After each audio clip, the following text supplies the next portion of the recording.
I don't just talk about other people's stuff, I also make my own. Books in particular. To date, I have 4 books you can check out on Amazon. Operation Red Dragon: The Daikaiju Wars Part 1, Occult Mafia, Emerald of Maddox City, and the short story collection Assorted Absurdities, Tales of Kaiju Punk and Other Genres. Hop on down to the description for Amazon links to all 4 books. Enjoy whichever ones you read, and enjoy the video.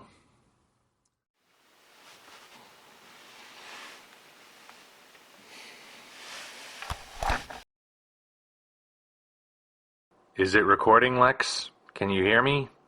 We are reading you loud and clear, Master Viewer, and we are recording. I'm just glad this is only temporary. Watching you talk like that gives me the creeps. It can easily be reversed, Master Chapeau. He simply needs time to heal. Okay, if it's working, let's get started. In case you're wondering, folks, I had a bit of an accident involving a wombat, a candle sconce, and a George Foreman grill that has temporarily robbed me of the ability to speak. Thanks to Sir Adam Lexington's expertise in machinery and acoustics, I am able to communicate to you through the stereo speakers in my element. This way I can move forward with my Valentine's Day review of the Abominable Dr. Phibes. Talk about your conveniently timed injuries.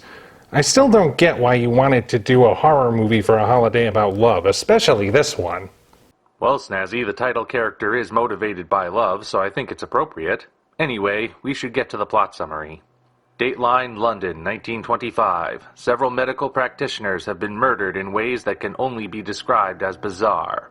One is stung to death by bees, leaving him covered in boils. Another is shredded by killer bats, and a third has his head crushed in a frog mask with a rigged latch. Scotland Yard Inspector Harry Trout is certain that these murders are all the work of one madman, and there's only one thing connecting them. A surgery performed 5 years ago on a woman named Victoria Regina Phibes, in which the poor woman died after 6 minutes on the table.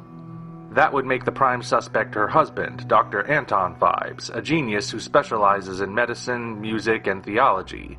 The only problem with this theory is that Anton Phibes died in a fiery car crash immediately following his wife's passing, and the couple had no children. As it turns out, Dr. Phibes is still very much alive, though the wreck did a real number on him physically, and the loss of his wife shattered his sanity. Having had years to plan his revenge, Phibes is always one step ahead of the police, and he just might get away with killing the other 6 doctors whom he believes murdered his beloved. The Abominable Dr. Phibes usually makes any list of the best horror movies ever made, and I believe that status is deserved. To be clear, it is not a straight horror film, but is actually a horror comedy comprised of equal parts camp and creep. It's not overtly funny like the Abbott and Costello horror comedies of the 40s. Instead, it has a general sense of quirkiness about it. Nobody is telling a joke. Instead, they are behaving and acting naturally. Well, as naturally as they can when faced with something like a brass unicorn head being lobbed via catapult through a hotel lobby door to impale someone. Gentlemen, can't we have a little quiet in this club? Some of the comedy even goes a long way towards character building. For example, one of Phibes' victims is Dr. Longstreet, played by well-known comedic actor Terry Thomas. We establish upon his introduction that he is somewhat of a pervert who has suggestive paintings hanging in his home and watches dirty movies in his spare time. Wait a minute, what the heck is he doing with his other hand? He's cranking the handle. Ew. On the projector, Snazzy, the projector. Though it probably is allegorical for what you were thinking. I say again, ew. Anyway, let's get back on track. After disposing of him slowly by draining his blood, Phibes makes note of the paintings and gives the dead doctor a look of disgust. While funny, it also provides our first hint of Phibes' mindset. His disgust with Longstreet here is not just because he disapproves of smut. Phibes is driven by love and devotion for his wife, a love that transcends her death and his disfigurement. He has pictures of her everywhere in his home as well, but they are modest portraits that do not sexualize her. To a man this devoted to one woman even after her passing, a man who only sees women as outlets for his own base desires would be repugnant indeed. In many ways, the film seems inspired by The Phantom of the Opera, especially considering that Phibes is a mad organist with a hideous complexion he hides behind a mask, but it goes in a wildly different direction. Rather than tell a tale of unrequited love, it tells the tale of lost love, and the madness which follows. That story simply would not work if the title character were not so well realized by Vincent Price, who makes Anton Phibes lovable despite his vile deeds. Make no mistake, Phibes is in the wrong here. Even though we don't know the full circumstances of the surgery which killed his wife, killing her doctors in revenge is at best difficult to justify on its own merits. Yet it is impossible not to root for him. Even my own parents found themselves sympathizing with Phibes a little, and they are not the sort who normally side with serial killers. As if anticipating how people would see the character, Phibes is even listed in the credits as a protagonist rather than an antagonist. Now, why do you suppose that is, sir? I'd say there are several reasons why. For starters, we can understand his motivation. Love is a part of life that everyone experiences at some point, so it is universally understood. Phibes' love for Victoria is absolute, and it endears us to him despite his actions. He becomes a sort of romantic figure, someone so devoted to his wife that losing her completely broke him. The absence of her purity is something so atrocious to Phibes that he takes it upon himself to become her avenging angel. His reasons are something we can get behind even if his actions are, well, abominable. Speaking of which, the way he sets about killing his victims is memorable among cinematic villains. Phibes is not content to simply stab someone with a knife or shoot them with a gun. He instead concocts an elaborate scheme inspired by the 10 plagues of Egypt. Well, loosely inspired. The order is rearranged and 2 plagues are altered completely out of necessity from the budget. True, Lex, true. Come to think of it, Vincent Price was in the 10 Commandments 20 years before this one, wasn't he? That he was, Master Chapeau. Do you suppose that was a coincidence or a deliberate reference of some sort? I haven't a clue. Whatever the case, this inspiration further informs us about the character. Of all the schemes Phibes could have concocted, he chose one that places him in the position of God, casting judgment on sinners who persecuted the innocent. That alone summarizes Phibes' viewpoint splendidly. As he sees it, this is not just revenge, but divine retribution, and his confidence in this outlook only serves to further endear him to the audience. While zealotry in real life can be a divisive topic, zealotry in fiction is oddly appealing. Audiences love characters who are passionate and committed to their causes, whether they are good or evil. Ergo, Phibes wins us over with his passion. Then we have the sheer absurdity of the murders. In all honesty, Phibes' plan is needlessly complicated, involving a great number of steps, odd devices, and outright contrivances to pull off. Yet the heightened strangeness of the film's atmosphere means we never question it, and having strange plans is important to the story.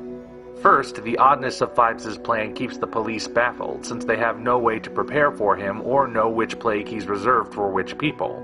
Second, it shows how brilliant he is, since he not only planned for every eventuality, but he also constructed all the devices needed to succeed on his own. It also would appear that this is a personal challenge for him. By that, I mean maybe he's doing things this way just to prove that he can. After all, there are certain elements that are beyond his control, and any number of things can go wrong at any time. So having everything come together perfectly at the end is all the more satisfying, even if his success means people die horribly. Furthermore, Phibes is not entirely without mercy. While he takes a no-quarter approach to most of his victims, his last target, Dr. Vesalius, gets a very different punishment. Vesalius is subjected to the plague of the firstborn's death, though it's not meant for him directly. Instead, his son is restrained on a table with a metal clamp, the key to which has been placed inside of him close to his heart. Vesalius must surgically remove the key in under 6 minutes to release his son before a vat of acid is emptied on the boy's face. Again, this is terribly cruel, but Phibes must know that Vesalius has at least a chance of succeeding. If he were truly rotten to the core, would he have even provided that chance? Could it be that, consciously or not, he has given Vesalius a chance at redeeming himself? Perhaps that's a question for the professional philosophers to debate. I admit that this is an unconventional choice for Valentine's Day, but I am not one to do the expected.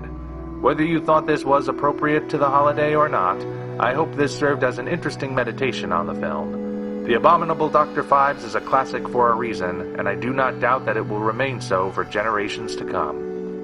Until such time as we meet again, this is the Omni Viewer signing off.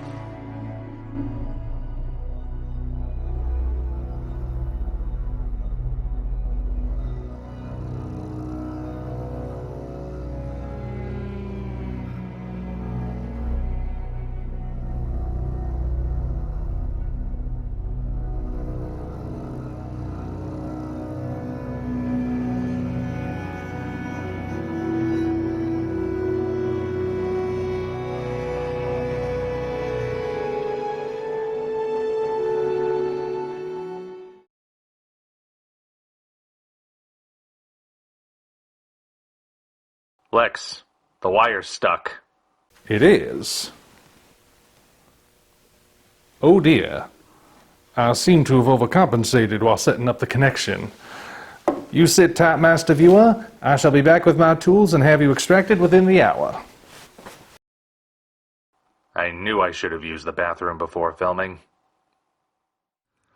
Congratulations, you reached the end. If you enjoyed this video, you might want to consider supporting us on Patreon. Of course, the other way to support us is to go to Amazon and check out our books, Operation Red Dragon, The Daikaiju Wars Part 1, The Occult Mafia, Emerald of Maddox City, and Assorted Absurdities, Tales of Kaiju Punk and Other Genres. Also check the description for links to DeviantArt and other platforms we operate. Thank you all for watching. We'll see you next time.